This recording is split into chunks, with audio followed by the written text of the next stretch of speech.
तर आज अभयन मी आलो होतो आपल्या नदीच्या छोट्या बंधाऱ्याला मासे धरायला. तर आमकृष्णारी मंडळी, आता आमची तयारी इतकी जबरदस्त होती की आम्ही डायरेक्ट हांडाच घेऊन आलो होतो घरून. म्हणलं आता हा मासे धरले ना भाऊ, हांडा भरूनच धरायचे. आता विषयात झालं की नदीचा प्रवाह इतका जबरदस्त होता ना भाऊ, आम्हाला वाटलं आम्हीच वाहून जातो का काय काय माहिती. त्याच्यात बघा ते पाणी इतकं जबरदस्त वाहत होतं, तरी आम्हाला एक छोटा झरणा दिसला बरं का. त्याच्या खालीच आम्ही बसलो, मासे धरत नाकाम कोशिश केली भाऊ. आता अर्धा तास तिथंच उभा होतो तरी एक मासा हाती लागला नाही बाबा. मासा काय, माशाचं पिल्लू हाती लागलं नाही. मग तिकडून आम्ही नदीचं छोटं रूप म्हणजे वड्यात उडी मारली. वड्यात सुद्धा आम्हाला मासे भेटले नाही. मग आम्ही डायरेक्ट घरी आलो बाबा. आता बाबाला आहे ना मी इकडे विटा आणून दिल्यात, कारण की जे गेट आहे ना आपलं त्याच्या खाली आपल्याला विटाचं थोडं बांधकाम करायचंय.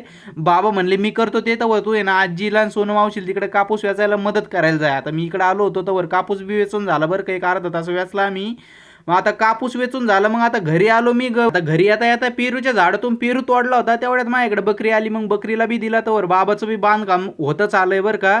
आता मला करायची होती गवताची कुट्टी. आता आपली कुट्टी अशी की बाबा तिच्या तोंडात काही पण घाला, ती सगळीची कुट्टी करून देती. चला आता मी कुट्टी करतो. तर तुम्हाला व्हिडिओ आवडला असेल तर लाईक शेअर सबस्क्राईब नक्की करा.